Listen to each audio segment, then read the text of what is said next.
Bob, I think one of the things I've seen when I've done packages is uh, there's a huge difference between a term sheet and a commitment letter.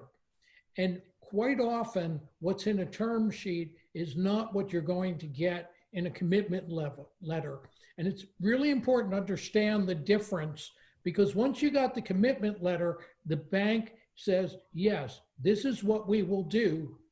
Once you get the term sheet, it's, well, we're interested. Do you want to go deeper on that from the banker's perspective of what a term sheet really is? Yeah, a term sheet accomplishes several functions.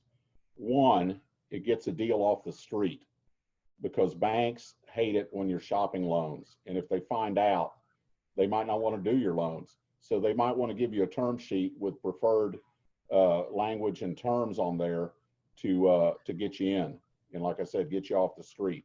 The second thing is if the officer, development officer, relationship manager, whoever your contact is at the bank, analyzed you properly, the term sheet should mirror at least the terms that would be on a commitment letter.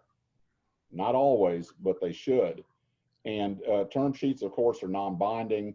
They don't really mean a lot at the end of the day from a legal standpoint.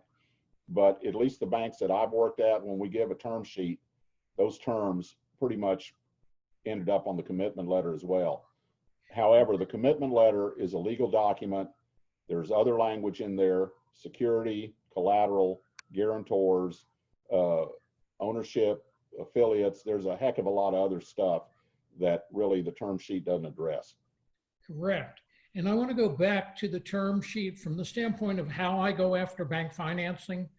I don't just want one term sheet. I want three or four. Ideally, when I go shopping, and I don't have a problem letting the bank know we're shopping it. I look at a bank as a vendor, and you're looking for the best vendor. And when you can compare three or four term sheets, you can say to a bank, let's say you're my loan officer, Bob, I like this and that, but I'm able to get a lower interest rate for somebody else, or the covenants are slightly different. Will you meet that? So we look at this from entirely different perspectives, but I think it's really important in today's time to be able to shop because that's how I think you get your best deal. Yeah, before COVID, I probably didn't agree with that, but post, say March, when COVID is out there, I wholeheartedly agree that you need to shop the loans because you don't know what bank is doing loans and what bank is not. The banks have the money; they're flush with capital, but who's scared and who's not. So I think it's very important to be able to do that and secure the best deal.